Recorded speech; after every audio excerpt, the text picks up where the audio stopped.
Hey everyone, it's Call Me Adam, and we are here live in New York City with the legendary Marilyn Maye, Grammy nominee, and I'm also going to say the Queen of Cabaret. Thank you, You're honey. welcome. Hey everybody, it's Adam, live and in person for you. Hey everybody, it's Adam, wonder who he'll interview. CallMeAdam.com.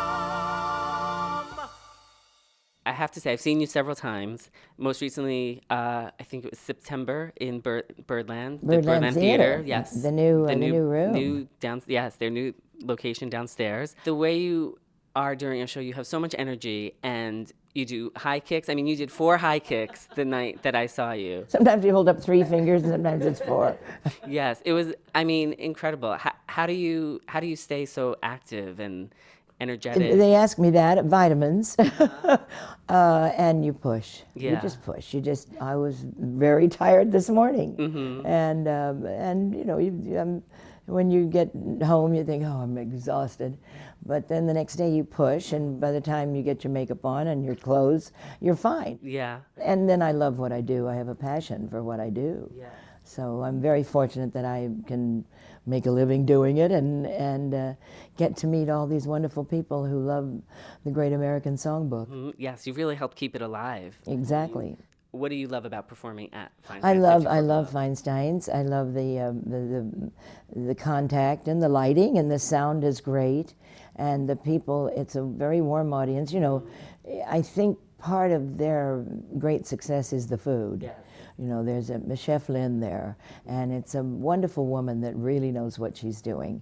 And I think, you know, after they order a wonderful dinner, then they love the entertainment even more. They've created this wonderful room. I love playing it. I do it twice a year. We'll be there again next April. Yeah, I love going to shows there. And I saw you there, I want to say maybe 2 years ago, I think it was. Well, you've got to get out more. I Adam. know, I know. What do you feel you have learned from your students? I've sung for people for 70 years, and over 70 years, because I started when I was 9. Started trying to figure out how they say, well, how do you do that? You know, maybe hold a note or figure out the phrasing of it all. And the phrasing came rather naturally to me as time went on in, you know, my early careers. And when I say careers, but in figuring out how to explain it, then you wind up doing it better, you know, because then you really dissect it. I always kind of naturally did it, and naturally performed to the people, and kind of, I didn't know what I was doing. It's what I did. Yeah. So then when you dissect what you do, wow, okay, I can do that even better, you know. So in teaching, you do learn, that's for sure. Yeah. So I also have a component to my interviews called I Can See Clearly Now, where I try to clear up misconceptions about my interviewees. So what do you feel is the biggest misconception out there about yourself that you would like to clear up? Boy, one thing is, so many people say she came back to New York because I was away from New York for 16 years. And we came back in 2005 and have been here pretty steadily since that time. But I never stopped working. It was like all of a sudden she's singing again. I never retired, never. We traveled. There's one summer job that I've appeared there for now 62 years, 62 consecutive years in northern Iowa. So it wasn't that I, you know, did something else or raised a family. I don't know. I raised my family while I was singing. Right. I would kiss Christy goodbye when she was in grade school and high school at 7 o'clock at night, and we had our babysitter, and I would go to work. There was one club that I worked for 8 years in Kansas City, and so I just always worked. And so it's so funny because there were a lot of people say, well, she's come back, it's a resurgence. It truly isn't.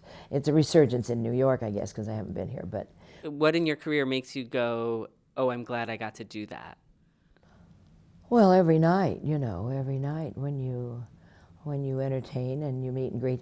You know, I believe in meeting and greeting after the show. Yes, I know a lot of you do. performers move on, and that's not wrong, but I just believe that it's wonderful to meet and greet everybody. And that takes energy too. Yes. And but you just have to show them how grateful you are that they're there. And you get acquainted that way, you know. So that's like, I always call it my second show. Yes, yes. Because it takes energy too. I mean, at the Birdland Theater, you did a 90-minute show, which you stood up, you stay standing the whole time. Oh, yeah, well, yeah, you you don't- never sit down, which I you know is don't- one of your you don't philosophies. sit down. Yes, and then you The meet time and will come, greeted. Adam. I'm sure the time will come when I'll sit down, and that'll be a new show. Right, right. Just ask anybody who's Adam lives for the business of show. Call me Adam.com.